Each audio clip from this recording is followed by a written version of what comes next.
It's 2025 and you just tried to buy your favorite sneakers, but your card gets declined. You feel stuck and frustrated. Sound familiar? If you've ever struggled with credit cards, you're not alone. Today I'll show you the biggest mistakes people make and how you can avoid them. Stick around because mistake number 3 could save you a lot of money. Mistake number 1, carrying a balance to build credit. You might have heard this advice. Carry a balance on your credit card to improve your credit score. But let's clear something up. It's not true. Carrying a balance doesn't help your score. It just means paying more money to the bank in interest. Here's how it works. If you don't pay your full balance every month, the credit card company charges you interest, sometimes as high as 20% or more. That means you're giving away your hard-earned money for no reason. To actually build credit, pay off your balance in full and on time each month. It shows lenders you're responsible and it keeps more money in your pocket. Mistake number 2, overspending for rewards. Rewards programs can be exciting, cashback, miles, or points. But here's the catch. They're designed to make you spend more money. Let's say you spend $1,000 to earn $10 in rewards. If you can't pay off that balance, you might pay $200 in interest. Are those $10 worth it? The trick is to treat your credit card like cash.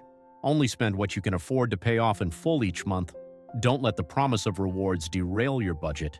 Mistake number 3, skipping the fine print. When was the last time you read the fine print on your credit card agreement? Most people don't, but that's where banks hide fees that can cost you big.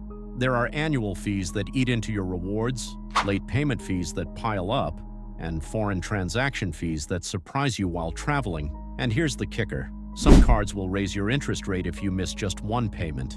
By skipping the fine print, you might be agreeing to fees you didn't even know existed. Take 5 minutes to read it. It could save you hundreds of dollars. And there's one fee most people overlook until it's too late. I'll tell you what it is in just a moment. Feel like you need a lawyer to understand your credit card? You're not alone, but spending a few minutes reading it could save you a lot of headaches later. Here's the good news. Avoiding these mistakes is easier than you think. Pay off your balance in full, don't overspend chasing rewards, and take a few minutes to read your card's terms and conditions.